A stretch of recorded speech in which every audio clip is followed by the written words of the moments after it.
I said to the farmers, Welcome to Political Beatdown. We're going to talk about what you just saw right there, some of Donald Trump's chaotic, depraved speeches. We're going to be talking about MAGA Republican chaos as they try to find their next Speaker of the House. The party resembles the chaos you just saw at the top of the show. We'll talk about Special Counsel Jack Smith, laser focused and smoking out Donald Trump's attempt to try to delay the March 2024 trial date for Trump's attempt to overthrow the 2020 election. We've got MAGA Republicans doing what they do best, lying about President Biden and taking a disaster and international crisis with the Hamas terrorist attack on Israel, and MAGA Republicans actually saying this. The chair of the RNC said this was an opportunity for them, which is just absolutely sickening. We'll discuss that.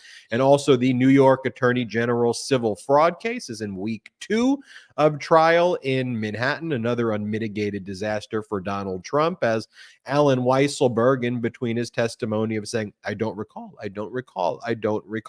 also provided some bombshell damaging testimony against Donald Trump, like recognizing very obvious facts like that Donald Trump's triplex was not 30,000 square feet, and also that they were told to provide contradictory information to Meiselas. That and more here on this episode of Political Beatdown. You know, Cohen, yesterday would have been the day where you deposed Donald Trump. He was obviously too cowardly to show up for the deposition, so he dismissed the $500 million federal case he filed against you. Tell us what are developments there? Are you working on a motion with your lawyers based on all of the harassment and vexatious litigation he's put you through? What are you doing? Yeah. So, look, one of the things that we did over the course of the last couple of weeks, since we got in really heavy into that $500 million baseless lawsuit, is we talked about how we were going to press Donald in order to appear and to be deposed, something that I had and Ben as well had expressed on numerous occasions that he clearly did not want to do, especially after they made the most ridiculous statement that some of the things that he could say could potentially incriminate him, and he needed to protect and preserve his Fifth Amendment constitutional right against self-incrimination. Obviously, everybody at that point in time knew that he did not want to be deposed. And so we pushed the issue, and we filed motion after motion until ultimately the judge had had enough of their delay tactic, ordered them to sit. Then, as a result of the Attorney General's case beginning to start here in New York, which was supposed to take place on the 2nd, well, the judge did a wonderful thing, and he only put it off for a week, which would have been it would have been actually Tuesday. And so, he did the smart thing, and they bailed out. The only bad thing is that he did keep open the opportunity to refile because he did it without prejudice. That doesn't preclude, of course, me, and I'm speaking right now with counsel for potential countersuits as well as potential claims for his vexatious litigation, which everyone from day number one, whether you are a Trump supporter or a Michael Cohen hater, everyone acknowledged the same thing, that this lawsuit was just fraught with all sorts of issues that would have it dismissed, that it just did not rise to the level of a legitimate lawsuit.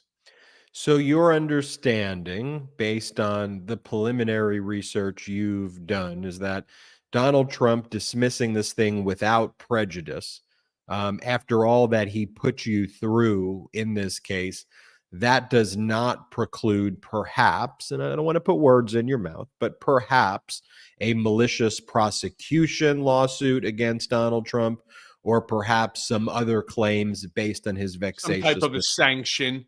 For example, we all know that he was already with Alina Habba sanctioned a while back for the Southern District of Palm Beach, where there was the same sort of ridiculous, I believe it was that lawsuit that they were suing Hillary Clinton or a series of other people, and it was such a ridiculous lawsuit that the judge awarded sanctions against both Trump and Haba combined to the tune of $1 million. So right now, there's so much more going on. I did just get off the telephone with my attorney, Danya Perry, as obviously, most people know that I have been subpoenaed to testify in this New York Attorney General's case, and trying to figure out a day that the AG is anticipating my appearance. If you take a look at the exhibits on who the Office of the Attorney General intends to call, and there's quite a serious number, not as many as the number that Trump intends to call, but I think it's in the 80s. I am number 6. Well, so far, the way that those numbers seem to be playing out, number 1 was Donald Bender. Number 2 was Jeff McConney. Number 3 is Alan Weisselberg. So it appears that they are actually going in this specific order. Well, the only problem that exists is, again, I'm number 6. I still think that I should be further down that line, only because there's so much testimony that has to come out, and much of that testimony gets wrapped up by the things that I'm sure both the Attorney General and on cross by Alina Habba, Chris Kise, and Cliff Robert, will want to cross examine me on. So we'll see what happens. But right now, Weisselberg is in the hot seat. If you had a chance to see, and of course, there's been very little coverage on Weisselberg. There's even really not a lot of coverage regarding McConney. And of course, that's because of the issue, the war that's now going on in Israel with Hamas. And obviously, that should take precedent to Donald and this case. However, every now and then you do get bits and pieces because there are journalists in the room covering. So you do get bits and pieces. Jeff McConney all but acknowledged that Eric Trump was involved in the review of certain documents, as well as Donald, prior to the White House. I'm certain that Alan Weisselberg will be attesting to the same thing, which in essence makes a big part of the Attorney General's case. Here, when you have the assistant controller, and then you have the former CFO of the company attesting, to these sort of matters, I really can't imagine, this is really an issue of numbers, and why anybody else's testimony is relevant here in terms of numbers. I'm not sure. It really should just be now a handful more individuals who could sort of explain the benefits that Trump received based upon his actions. And that way, it would then be up to Judge Engoron to make that final determination of the total amount, fines, penalties, interest, etc. I think one of the reasons that legacy media is not covering the testimony of Weisselberg and McConney is because legacy media just cares about the circus. They like when Donald Trump is there. They like recording when Donald Trump leaves the courthouse, and they go, "Hey, Donald, what are you eating for lunch?" And then Donald Trump does the accordion hands, and he goes, "I'm going after the corrupt, blah, blah, blah." And the media does that, which, by the way, if you want to give that the proper context, which legacy media doesn't do and doesn't call it out, there's a time and place for it. But here on the Midas Touch Network, we've been covering with the same determination and steadfastness the testimony of Alan Weisselberg, the testimony of McConney. We've done multiple videos where we've broken that down with the assistance of some of the top journalists who are in the courtroom, who have been live tweeting about what it is. But it is important because, as I keep preaching, as you keep preaching here, the most important thing about Political Beatdown and about the Midas Touch Network is just a fact-based, evidence-based approach to things. I want to analyze the data and I want to test the data, and then we can have opinions about it, but it's got to be data-based first and foremost. So let's talk about the data. Here's the deposition of Alan Weisselberg, and his testimony today largely mirrors what you're going to see here in this clip. And mind you, when you watch this clip, Alan Weisselberg he no longer is, he got like a $2 million severance package, or so he claims, the chief financial officer of the Trump organization. He's been convicted on multiple felonies for a fraudulent tax scheme in connection with the Manhattan District Attorney's case. So here he is in the deposition in connection with the civil fraud case. Here, play this clip. If I said the phrase GAP, GAAP, are you familiar with that acronym? I've heard of that, yes. Okay. Tell me everything you know about GAP. What is GAP? Generally accepted accounting principles. I don't know what's in GAAP. I never took the CPA exam. Okay. And never studied for it. So I don't know all the various components of what GAAP is. Are there any components you know about what GAP is? Not really. Okay. No. Okay, so that was Alan Weisselberg, the chief financial officer, saying he's not a CPA and doesn't know about a topic that's generally taught in the first year of any basic undergrad business school course. But okay.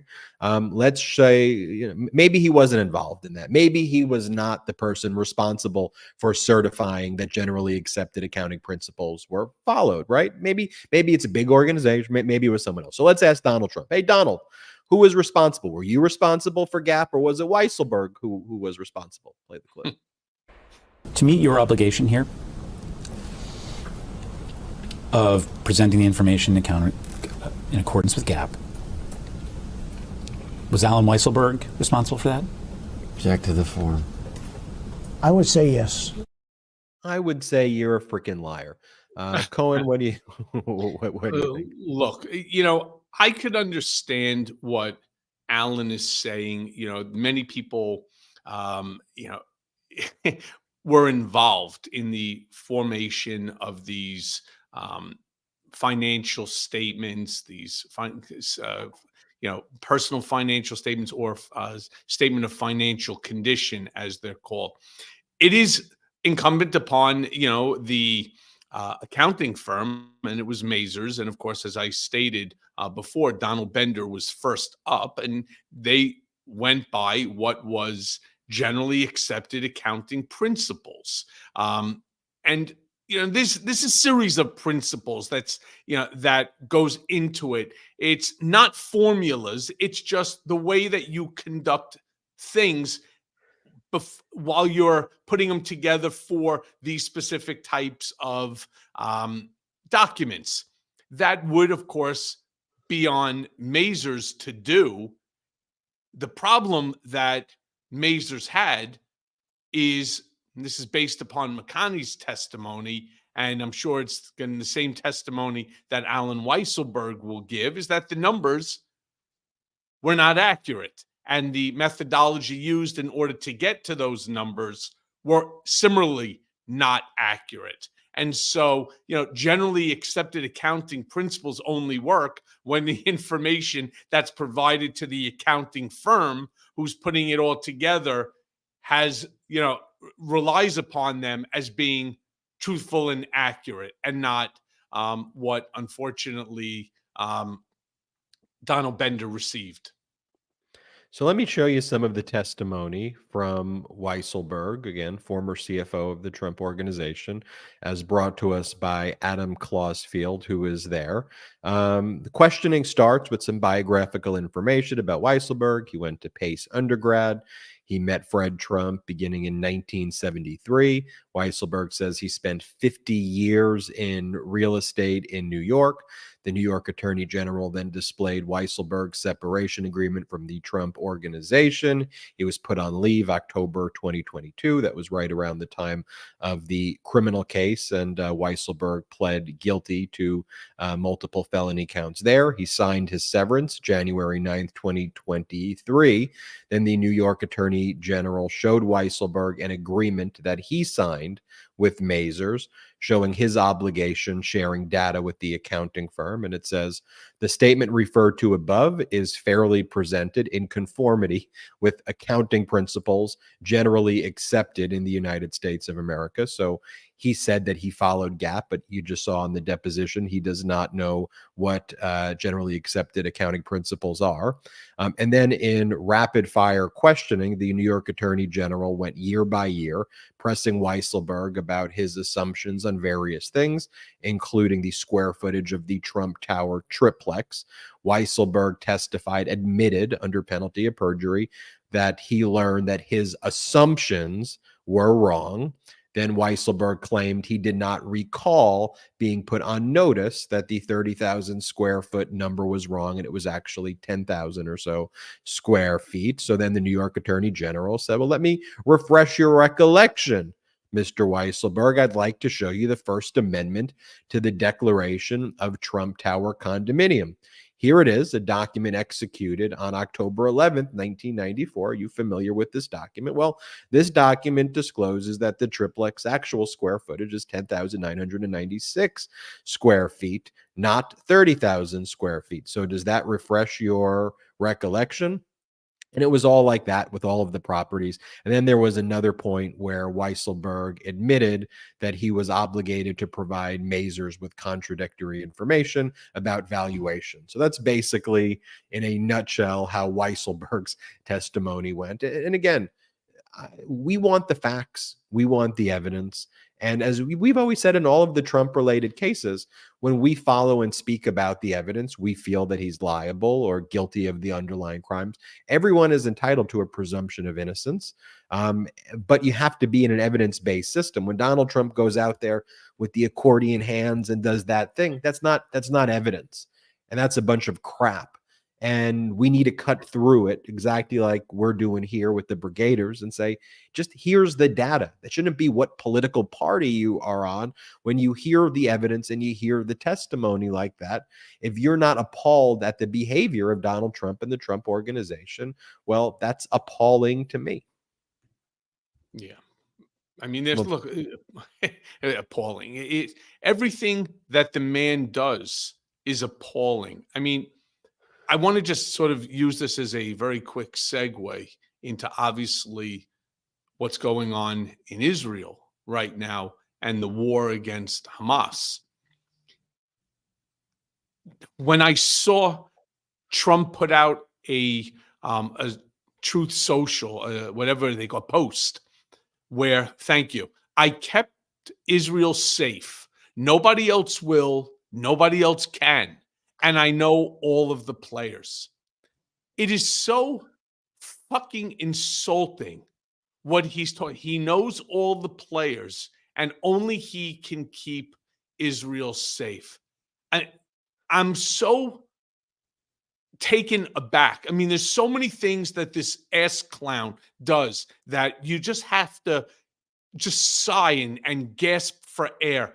He could fix immigration overnight. He could fix this issue with Israel overnight. He could fix the war between Russia and Ukraine overnight. He could fix everything overnight, just as he fixed COVID overnight. There's nothing that this guy can fix overnight. I'll tell you what he can fix overnight. He can fix the 91 criminal charges against him on 4 indictments in 4 different areas, not including the civil actions that are currently pending against him, for example, to which his former CFO sat today on the witness chair. I mean, this guy comes out and he says the most ridiculous things. You know, from a personal standpoint, since as brigaders, we're like family. I spoke to my cousin today who happens to be a Sabra. He was born in Israel, lives in Toronto, and so on. But he and his brother, because my uncle Matak, was Israeli, his family had immigrated from Poland to Israel, and that's where my cousins were born before they ended up, returning and living in Toronto, Canada. So many of their friends are missing. So many of the families that are affected by this. Thank God I have, several hundred, maybe close to 200 second cousins that live in Israel. From my understanding, they all seem miraculously to be, thank God, okay. But what he was explaining to me is that everybody knows somebody who is unfortunately affected by this, either injured, killed, or missing. And that's what makes them into a family. And so the loss of someone's relative is like the loss of your relative, which is why that you're now seeing more than 300,000 reservists lining up in order to join this war. And what's sad, though, is that there's a big confusion that Palestinians are all Hamas or Hamas is Palestine. It is not. But this is so bad right now that the number of casualties that will occur on both sides is going to be horrific. And I don't want to see any loss of life. Life, as we all know it, is extremely, extremely precious. You only have this one go around. And it's sad to see. But I am amazed and I'm thankful to see everybody who stands with Israel on this. Another democracy, another country of democracy that the United States has such an important and a personal relationship to. But this is what's going to end up happening, is just going to be a protracted, war. And that's, again, why I'm so offended by the level of Donald's stupidity, the fact that he doesn't understand the Middle East at all. But God forbid that should shut him up. That should shut up that gaping fucking hole underneath his nose that nothing but crap comes out of. Everything he could fix in 24 hours. Because in his mind, whatever's left of it, he truly believes that he's a god, that he is above the rest of us. Because for over 3,000 years, this war, this fighting has gone on. But Donald can fix it in 24 hours. That in and of itself, the fact that he just spews this sort of stupidity and bullshit should absolutely make him, he should be removed from anyone's thought on being, a nominee of one of our two main parties. I mean, it should disqualify him immediately for stupidity. No other way to describe it, Ben. And here's what I would say to his followers and supporters, and just using you as an example, the lawsuit he filed against you, he acted like, I'm going to crush Michael Cohen, $500 million. He used it to fundraise. I'm the smartest person. He put out all these statements in the press about attacking you, Michael Cohen, and you had to, and I know it was tough for you, you had to ask for help and support to crowdfund elite, lawyers to represent you. And it was very difficult for you to have to go through that. But you were like, okay, you've attacked me with the typical Trump BS.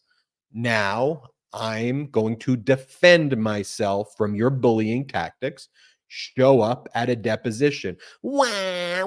It's going to embarrass me. This is what he actually wrote in his motions. It's going to embarrass me. My reputation's going to be hard. I got to invoke the Fifth Amendment. So it got continued. It got continued. It got continued. Now, here's what I would say to all of the people who think that Donald Trump is so smart. So, and he's a great negotiator. Okay, well, if that's the case, his decision after all of this process, suing Michael Cohen for $500 million, was just to fold, was just to give up.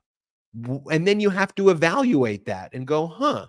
And I'm speaking to all of, even the MAGA trolls who joined this. Think about that. Michael Cohen, with a deposition notice, was able to destroy Donald Trump with a deposition notice.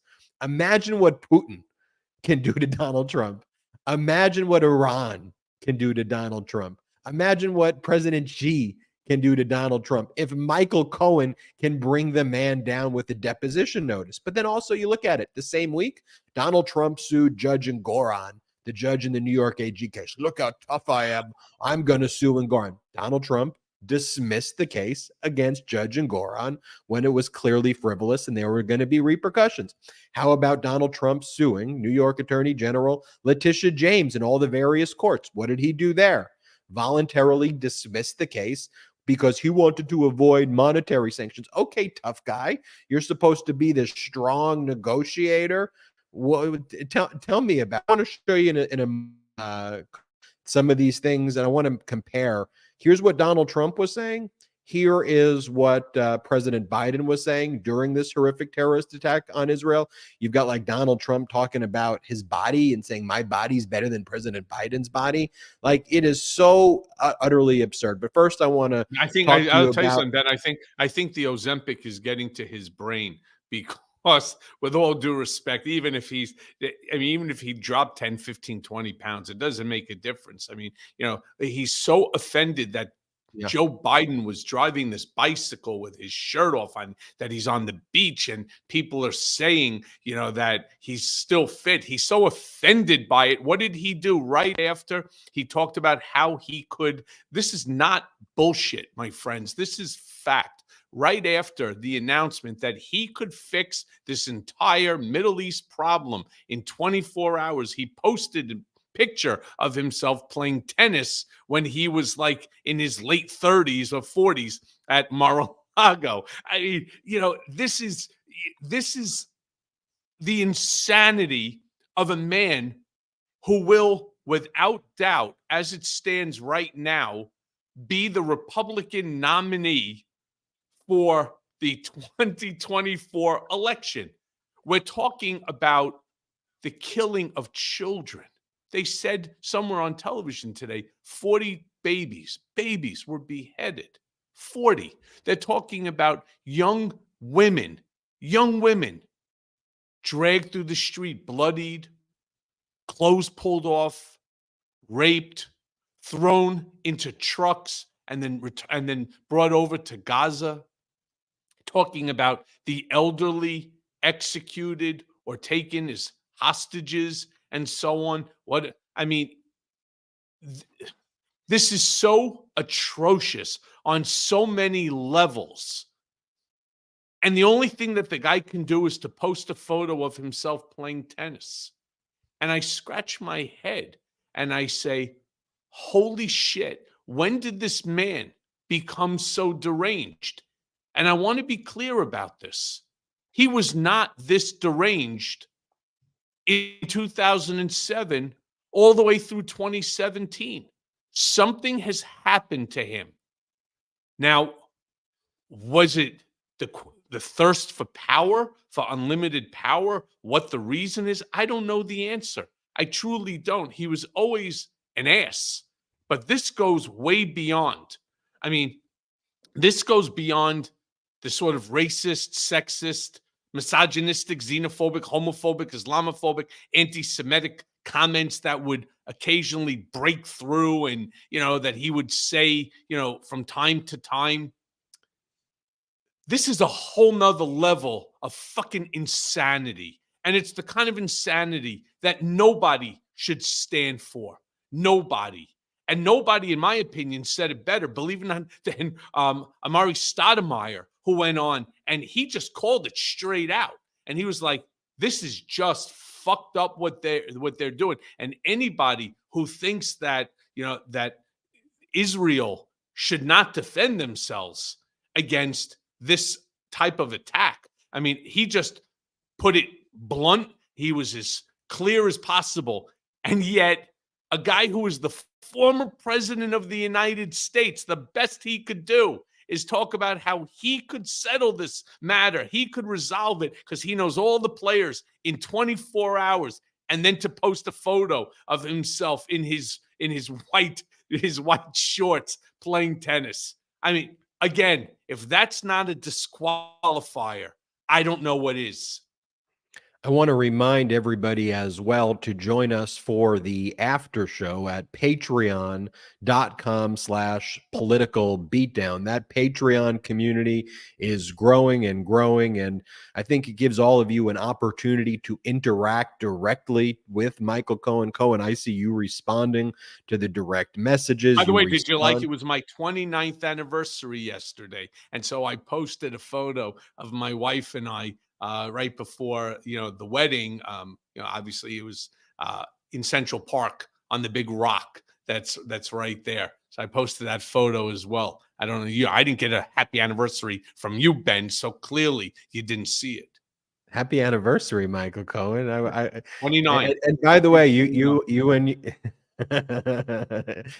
you and your wife also could have had another career being models for wedding magazines. You're both so good looking in that photo. So happy anniversary on behalf of all the Beatdown Brigaders. I was just saving it. Yes, for I right definitely now. married. I definitely married up.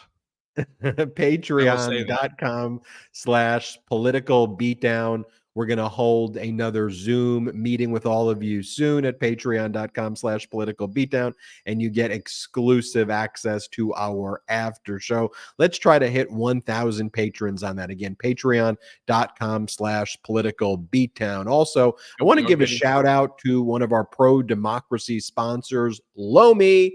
We all hate wasting food. Now nothing is ever wasted. Thanks to Lomi. I have a Lomi, and it's changed the way I think about my food waste.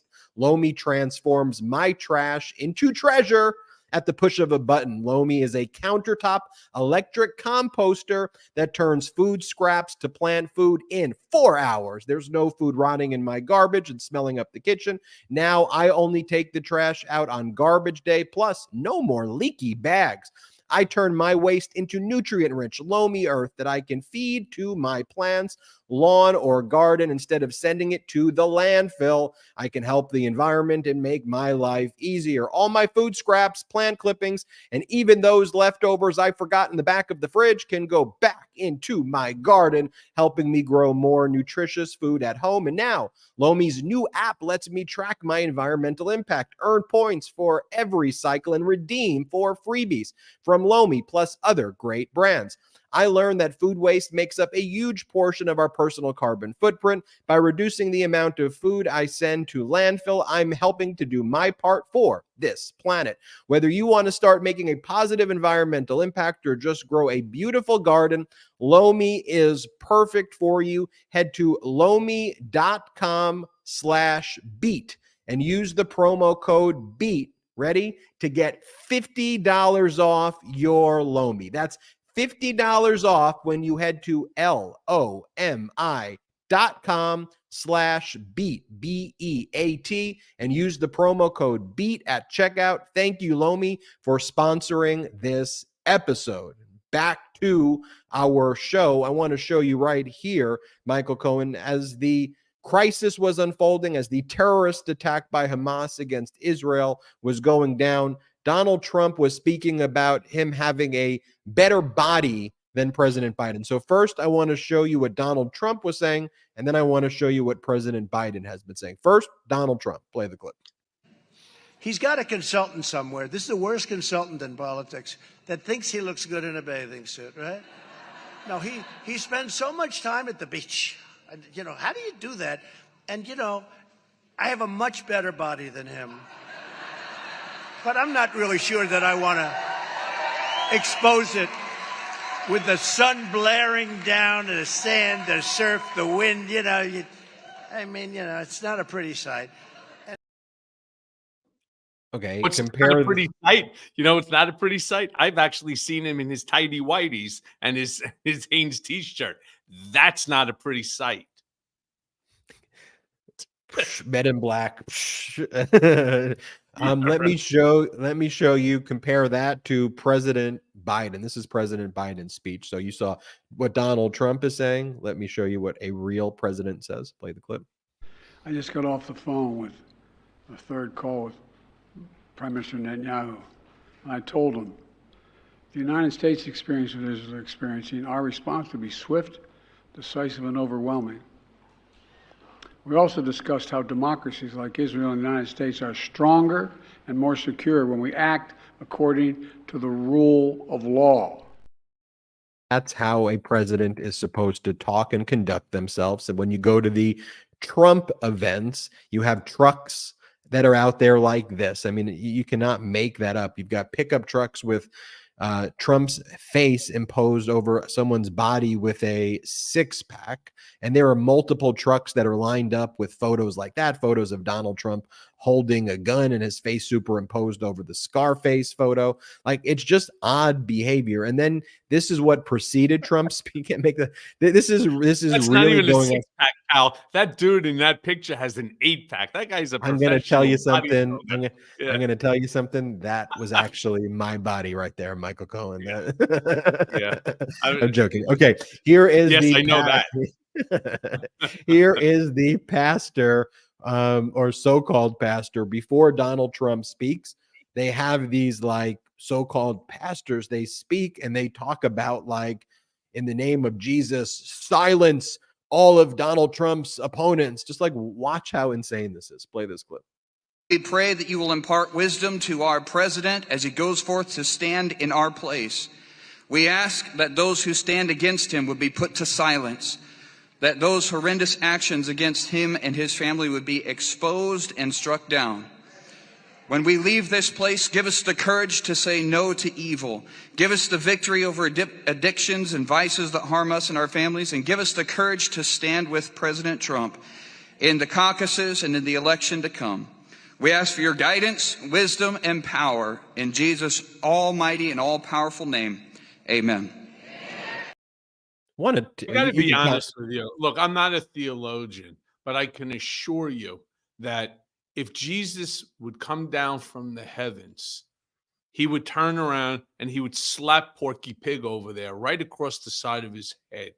All right, with probably the 5th Subway sandwich that he chowed down, or maybe a bunch of the McDonald's that he stole from Donald's bin.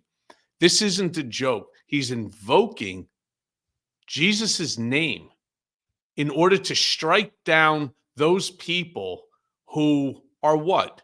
Telling the truth about a guy who was accused of being a sexual assaulter. 91 charges, federal counts against him, twice impeached. I mean, seriously, do you really think that that's where you should invoke the Lord's name? What is this kid thinking? What is this idiot thinking? And I can't figure this out. You know, keep religion out of it. You like Donald? Why? Because he believes in white supremacy, because he believes he believes in white privilege, that, he wants to be a nationalist. Whatever this guy's latent, innate sort of issue is, no problem. But at least be honest enough to say that I'm afraid. I'm afraid that, the black population are becoming too smart, that they're becoming too rich, that they are having a more pronounced voice in our government, in Congress, and the fact that, we even, had a black president. Say what you really mean. Don't sit there and invoke, Jesus's name into your nonsense in order to try to rationalize to a group of buffoons, like I like to call them, these idiots with 4 teeth and 3 brain cells. Don't sit there and try to bring in, really, because I can assure you that as offensive as it is to me, it's probably even more offensive to the billion of Christians that are in this, in this world, that are watching this idiot turn around and make these sort of statements. It is absolutely disgraceful, and it's not what he truly means. To your point, let's have intellectually honest conversations. And what MAGA Republicans know, though, if they were honest about their views are so unpopular and so harmful to the people that they rile up that they would have no support. Yep. So they've got to do their culture wars. They got to spread their lies. They got to have a whole billion-dollar propaganda network in Fox, feeding, injecting disinfo into the veins They're every just fake single day. Christians. Ben, they're You know, it just was fake like today I Christians. saw, yeah, and like I saw today on Fox, right before President Biden was about to speak, the host was like, and Israel was not ready because of President Biden. The ambassadors were not confirmed. The top military leaders were not confirmed. Our readiness suffered. And it's like, that's because let's explain the way government works. It's because the MAGA Republicans in the Senate, Rand Paul because he believes that COVID isn't dangerous, and Tommy Tuberville because he's a traitor, and they're holding up all of the appointments that would normally always be approved. Continue to hold up the appointments, and they're not allowing critical positions to be confirmed. You know, same thing on almost any issue, right? I mean, MAGA Republicans are the reason that Kevin McCarthy's no longer the speaker. They exiled their own speaker. They attacked their own speaker. They control the majority. And what do? They blame the Democrats, who Kevin McCarthy attacks, for not bailing out the person who attacks you. Or you could go down the line with any issue. You want to talk about immigration?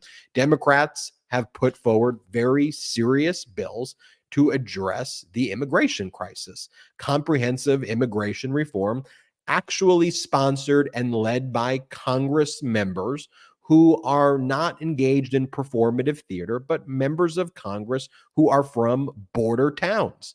And Democrats are saying, let's have serious conversations here. Let's focus on how we deal with it here, how we deal with systemic issues, how do we deal with migration flows. And MAGA Republicans, invasion, Democrats, fentanyl seized, invasion. And it's like, I can't have a serious, I can't have a serious conversation with people who don't want to be serious and just want to use those things as opportunities. The same way, if you notice this, RNC chair, Ronna McDaniel, she gave the game away during the terrorist attack. She goes, this is a great opportunity for Republicans. And that's how they feel about immigration. That's how they feel about American suffering.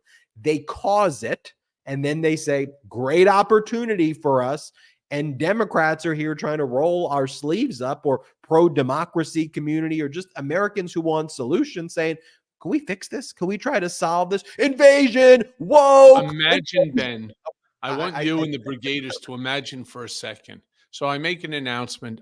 I'm running for the presidency of the United States of America in 2024. And as part of my presidential slogan, I'm going to fix immigration in 24 hours. I'm going to fix hunger in 24 hours. I'm going to fix climate change in 24 hours. I'm going to fix guns. I'm going to fix gun control in 24 hours. Everything is in 24 hours. I'm going to deal with Putin, and I'm going to get this Ukrainian-Russian, war over in 24 hours. And if elected, I am going to put an end to this Middle Eastern conflict in 24 hours that has been ongoing for 3,000 years. All hail, Michael. Could you imagine? This is what Donald is doing. The only difference is people would look at me like, I lost my fucking marbles, because anybody who could make a statement like that clearly has lost their fucking marbles. But not Donald. He gets up and he's able to get cheers and jeers from, this group of idiots that are supporting him and following him, even to, look, I don't care how blind you are. Say whatever you want. Take off Donald Trump's shirt. I'm sorry, my friends. I know most people now are not going to be able to have dinner, but think about it for a second. Take off his shirt in a pair of shorts and take off Joe Biden while he's walking on the beach. We've already seen what Joe Biden looks like. Now do the comparison. And the fact that he can stand up there to this crowd during this rally and talk about how his body is better than Joe Biden's. Why he's even thinking about it, I don't know. It's a little weird. But the fact that he could say it, and the fact that there are these people that are there at the rally that are shaking their heads, laughing and agreeing with it, when clearly, your eyes don't lie. Just look for yourself. One guy is morbidly obese and the other guy happens to be fit and trim. It is just comical. And then it should be considered equally comical when you have somebody that promises that they can do everything. He's going to build the wall. He's building the wall. And who's paying for it? Mexico, right? So far, did he build the wall? The answer is no. Did Mexico pay for anything? No. So what does he then do? Back to, well, Mexico's going to pay for it. They're just not going to pay for it the way that they think that they're going to pay for it. What the hell does that even mean? It means he has no fucking idea what he's talking about, but he's going to continue to spew more and more popularist bullshit that for some unknown reason, people are buying hook, line, and sinker and supporting him. My understanding is that his presidential PAC, or however he's collecting money now, raised like $40 million. Get a load of this shit. $40 million since the start of the New York Attorney General's case, claiming that they are trying to destroy him, your favorite president. Every second of every day, somebody's sending out another text, another email asking you for your money. All right, they really have this shtick down packed. It is a fucking joke, and we all need to get together. And I say this every show, and I hate having to be repetitive, but I think it's so important that it's worth the repetition. We must ensure that we are all properly registered to vote in 2024. And we must make sure that our family, our friends, our neighbors, our coworkers, everybody are properly registered to vote. Help them if they can't do it themselves. They must be, and help them to get to the polls or get a ballot, a mail-in ballot, so that they can send it in, because this is by far the single most important election. We need to get rid of so many of these Republican lunatics that are destroying our country day in and day out. I love, and I just got to go on 1 second more of a rant, Ben. I love the fact that they blame the Democrats for Kevin McCarthy being ousted. No, assholes. It started with Matt Gaetz, a maniac and a half who actually should have been prosecuted for underage sex and for transporting a minor across state lines.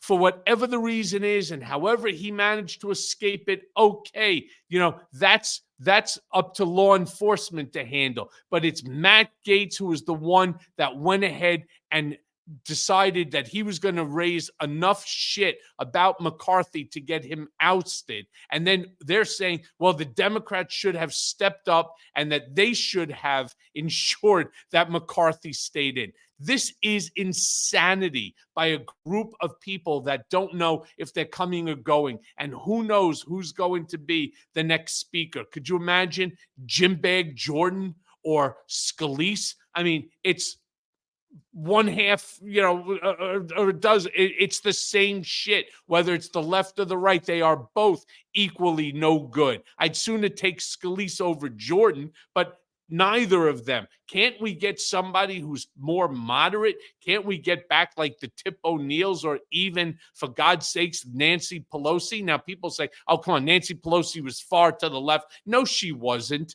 She really truly wasn't. She was able to work across the aisle, which is why she was, believe it or not, as successful as she was as speaker. But for whatever the reason might be, they're blaming the Democrats for this. They just don't know how to. It's not just Donald who can't accept accountability or responsibility. It's the whole fucking lock, stock, and barrel of them. And those that cannot, and there's plenty of them on the Republican side, they need to go.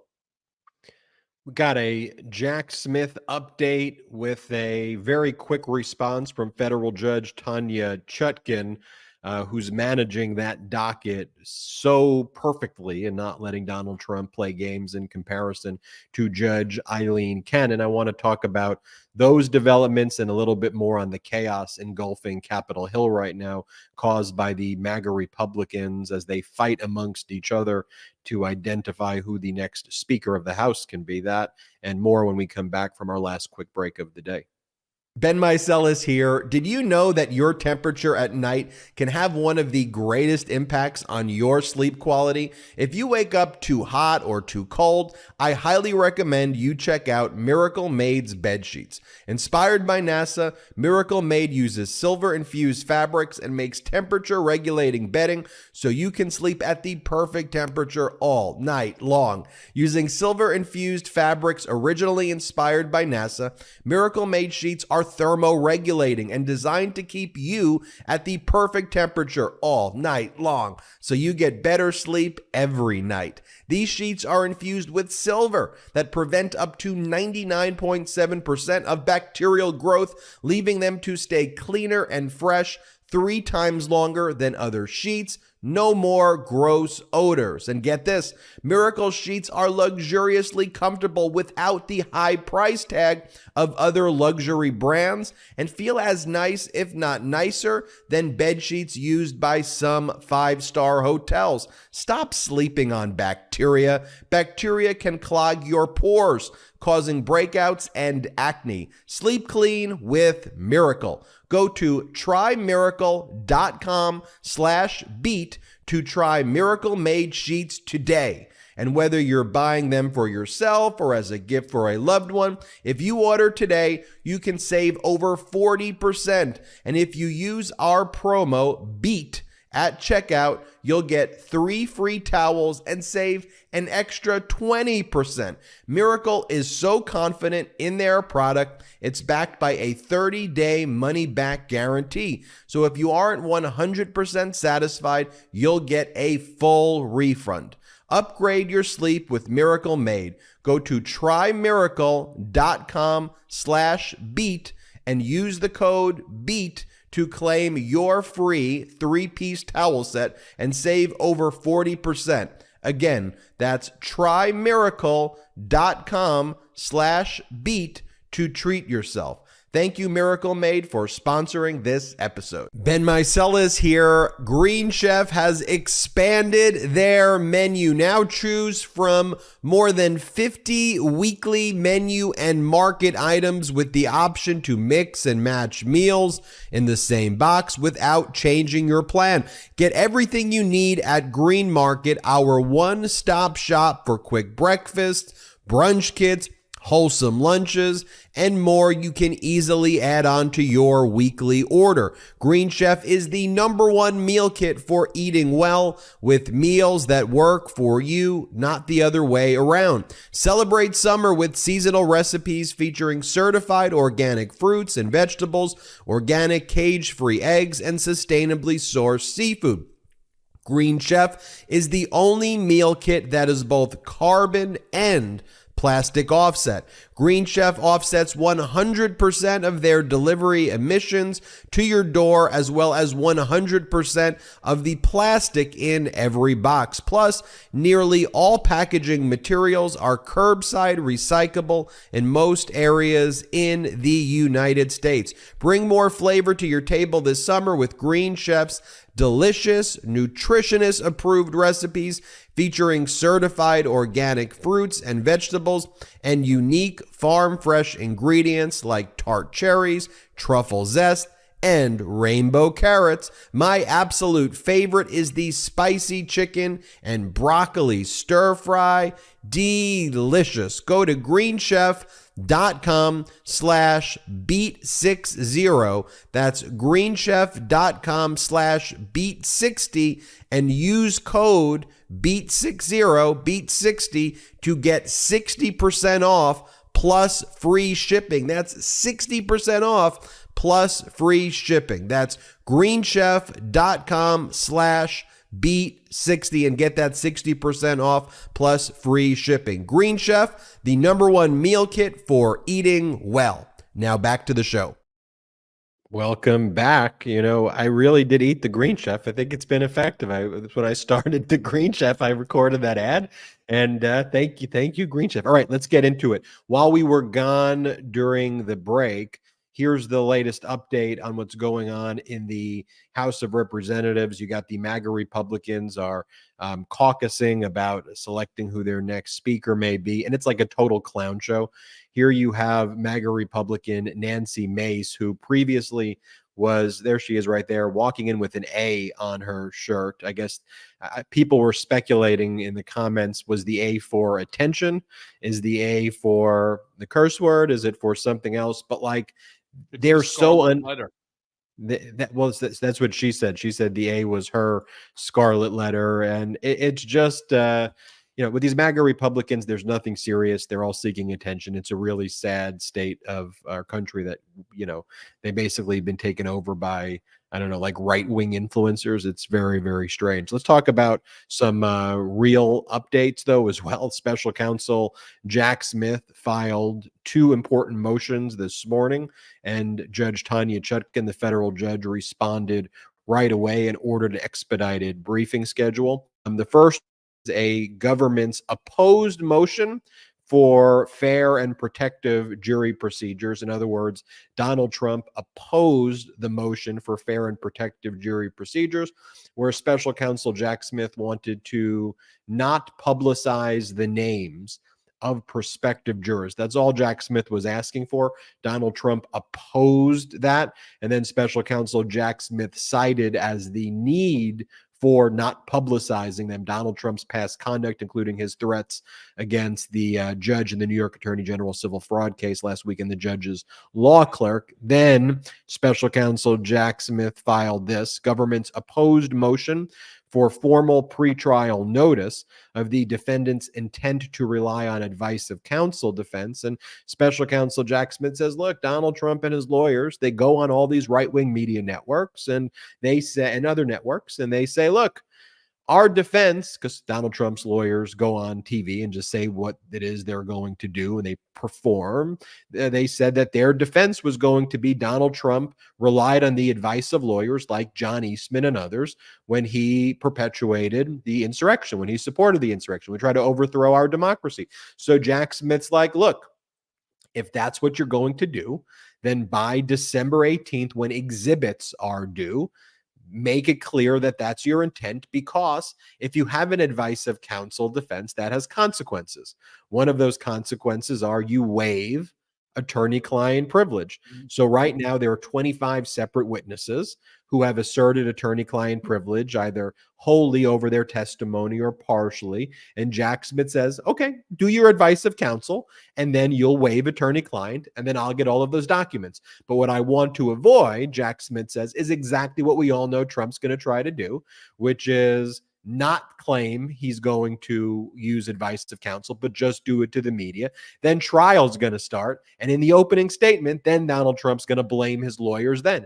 And Jack Smith's like, let's get ahead of that right now so that we don't have to scramble to have the attorney-client privilege waiver. Judge, make him respond by December 18th, and the judge, make that claim. And then Judge Chutkan earlier today issued a minute order. She doesn't wait like Judge Cannon. She controls her docket, Judge Chutkan, and she says that by October 20th, 2023, Trump shall file any opposition to the government's motion for fair and protective jury procedures and motion for formal pretrial notice that we just discussed.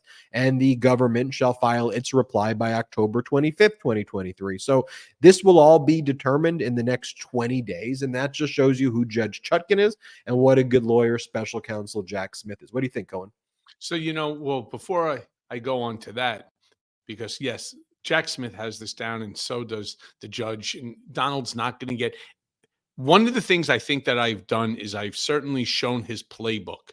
And as a direct result, how many different, cases are they now pushing him and they're holding him to accountability? It's for that. I would love, nothing would make me happier than to give Donald the 2-finger salute for today's political beatdown segment.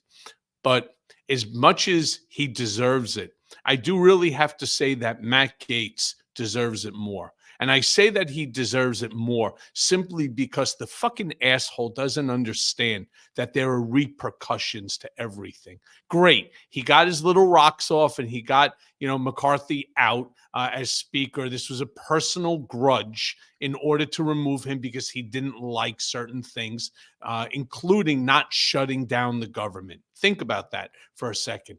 Because McCarthy chose not to shut down the government, this brought on the ire of Matt Gaetz, who went ahead to his other gang of 6 or 7, and they went ahead and they then ousted McCarthy as speaker. But the reason I give Matt Gaetz the 2-finger salute today is, again, because there are repercussions, unanticipated repercussions that resulted as a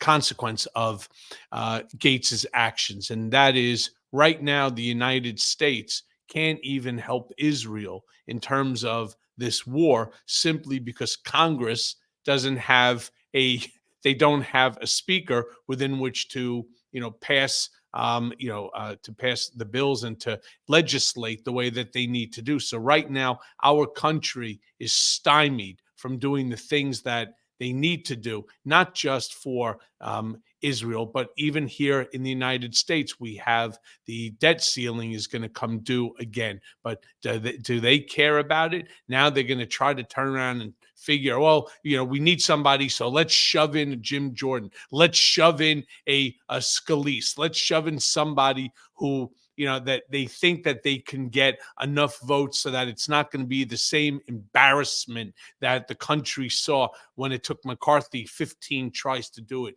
And so I can go on and on about all of the issues that exist for our country, forgetting about being able to help, whether it's Ukraine or to be able to help Israel during these wars. Hard to imagine there are 2 wars now going on, simultaneously. And as a direct, again, result of Matt Gaetz's actions for this petty, grievance that he had with McCarthy, you get the 2-finger salute, you stupid fucking moron. You have no idea the repercussions that you create simply because of your need for revenge, your petty need in order to assert yourself, you stupid asshole. And now the rest of us will ultimately have to deal with this. One of the things you mentioned there that I think is so important to point out, though, is your victory over Donald Trump in the lawsuit that he just dismissed against you, where he was seeking That's $500 my second million. one, by the way, Ben. Let's not forget to our brigaders. I'm 2 for 2. 2 for 2, but you did provide, and you have provided, the roadmap to prosecutors, to anybody, in how you handle Donald Trump. Yes, in a legal context, but as I mentioned as well, in any context, he is somebody who always backs down when he is confronted and where his self-preservation of his privilege becomes even slightly under attack. He runs for the hill. He's always missing in action. We could look at the various cases I talked about, the 2 Michael Cohen cases, the case where he sued the judge, the case where he sued New York Attorney General Letitia James, where he dismisses all of them, or his behavior in general, when finally Department of Justice officials before the insurrection confronted him when Donald Trump tried to appoint Jeff Clark to take over the Department of Justice, and there was going to be mass resignations. Donald Trump backed down. When Donald Trump was trying to appoint Sidney Powell and there were mass resignations, Donald Trump backed down. The GOP has allowed themselves to be taken over by the snake. Donald Trump likes to read that poem, The Snake. They let the snake in and take over their party. And if they had some self-respect, some dignity, which they don't, it's actually very easy to stand up to him when you have guts. And nobody's been able to show that more than you. And I know it hasn't been easy on your life, but you've exposed him, and you've certainly made it easier for people to follow the roadmap that you've created. So I think that needs to be pointed out when we talk about the meaning of the case. It's more than just Donald Trump One of the dismissed. things that I want to speak about, Ben, on the after show is the difficulty that all of this has on my life. It's not just mine, it's my wife's, my children, my family's, our life. And that's something that we'll get into in the after show. But I got to tell you, this isn't easy. Anybody that thinks that going up against a former president, it's not just a former president, it's a former president who has 30 million followers that are, as loyal to him as an army. It makes life easy. And it's not just that, it's the ability within which to work. It's the ability within which to have bank accounts. It's the ability, the effect that this man has created or caused in terms of my life is just boundless. But we'll get into that, and I'll give some real examples on some of the things that, and he knows what he's doing, which makes it even worse. So, we'll get into that in just a few. Well, we'll talk about that in the after show. Everybody go to patreon.com/political beatdown. Become a member of our Patreon right now. patreon.com/political beatdown. You'll get access to the full library of after shows, and you'll get to meet Michael Cohen and myself at some point in time this month. That's patreon.com/political beatdown. And if you're a member of the Patreon, just put in the comments below or in the chat if you think the exclusive content is worth it. We're very confident that we spend a lot of time curating this content. We don't have outside investors here on Political Beatdown. So the way we grow this platform is through our Patreon. That's patreon.com/political beatdown. Check it out right now. It helps grow this platform. It's also a fun place where we have great exclusive content. Check us out there right now. We will see you there. Michael Cohen, let's record the after show. Great seeing you. And thank you to the Beatdown Brigaders. We appreciate you so much. Shout out to the Midas Mighty.